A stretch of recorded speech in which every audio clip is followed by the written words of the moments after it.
I was in the back of an Uber when my driver said, "There's a car that's been following us for 2 blocks. I don't want to drive you home until I lose him." I was outside the club in Miami when I realized I needed to order an Uber home. I thought everything was fine, because the driver who accepted my ride was a woman instead of a creepy man. Plus, when I got in the driver Mayumi's Tesla, we started yapping about random stuff like how crazy it is that Piper Raquel actually dropped the link. She laughed and said period, which made me like her instantly. But that's when it happened. She took a right and we were getting further away from my house instead of closer.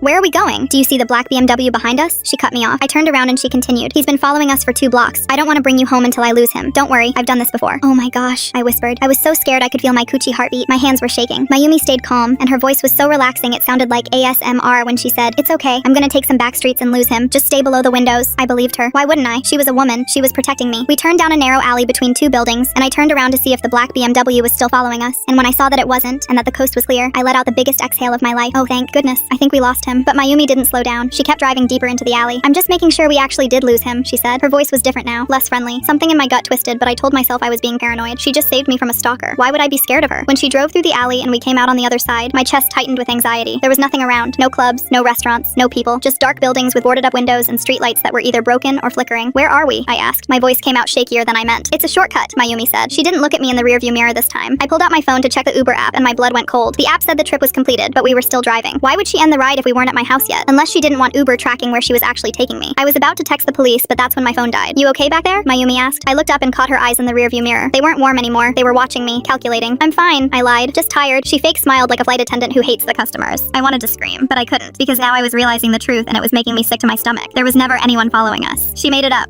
She made the whole thing up to get me away from the main roads. Mayumi turned down a dead-end road that was under a dark bridge, and that's when I saw it. Under the bridge, there was the same black BMW from earlier, parked with 2 scary-looking men in the front seat. There was no one else around. My whole body went numb with terror. As soon as we parked, I grabbed the door handle, but it wouldn't open. I was trapped. Tears started streaming down my face. "Please, please don't do this. I work on Wall Street. I have money. I'll give you whatever you want." Mayumi rolled her eyes and said, "It's not about money," like I was the one annoying her. That's when it happened. The doors of the parked car under the bridge opened. 2 large men stepped out. They were walking toward us. "Ah!"